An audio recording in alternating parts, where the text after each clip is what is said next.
In this video today, you're going to find out how an internal transfer within your company could actually help you move ahead. So before we start, you're going to want to subscribe to my channel and click the bell because I've got a whole series of videos about switching careers that you're going to love.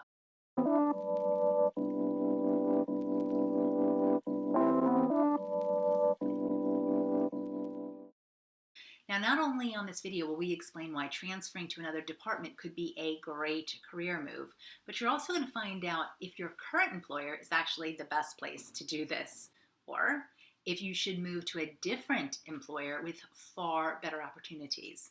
I'm Dr. Suzanne Doyle Morris, founder of Inclusic, and I have spent my whole career helping women get the promotions they deserve. Some of the most amazing career switches that I've helped women make in their current companies include moving from sales to operations, or lab workers on the bench to leading multidisciplinary teams of scientists. If you stick around to the end of the video, as an added bonus, I'll explain why in a work context you should never run away from the sexy world of fiscal responsibility. So let's start with the basics and why you might want to consider a job in a different department, which essentially boils down to just one key reason, and that is if you're ambitious for the top jobs. Now, I've worked with hundreds of women, and the ones who make it to the top are often those who get the widest range of experience in that sector, and more specifically, that company. The longer you're with a company, but working across different roles, you'll get a better understanding of how the company works as a whole, which is hugely invaluable. You will have seen it through ups and downs. You understand the external market and internal politics far better than anyone joining from the outside. This is vital, and it's because it's so expensive and time consuming to onboard people. And half the time, well, they don't even work out. Something you might want to point out to the hiring managers in your own friendly way. You, on the other hand, already know your way around the company, and you have a wide range of advocates and contacts if you've worked across the organization. You'll simply be more memorable and have more allies. And that's why an internal transfer is actually one of my favorite tips for ambitious people who don't want to get stuck as being known as Jane from accounts. If an internal change has increasing appeal, then type in the comments below, new appeal. That brings me to whether or not your current employer is actually the right place to look for internal transfers. And that boils down to three key questions to ask yourself about whether your company is a keeper, even if the department you're in now isn't.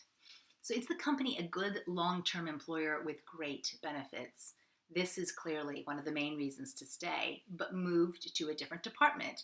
And if you can't answer yes, then you are probably better off moving to a different organization rather than simply transferring to a different part of that same company. As companies improve employee engagement, they're wising up as to how important these extras are, like generous parenting leave and flexible working, pension contributions, holiday leave, and other things that can make the difference between staying and going. If you've got all of that and you still want to change, then a move to a different department could be better than a move outside, where none of what we just talked about is for certain. Second question, are you optimistic about your company's future and its purpose? Now, you have probably heard dozens of pep talks to get a sense of where your company bus is headed.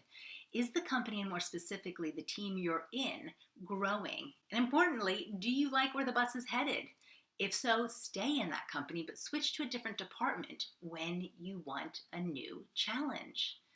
Third question, can I get profit and loss responsibility? Hey ho! All right, so fiscal responsibility may not sound hugely sexy, but having experience with profit and loss is key for people who want to get ahead.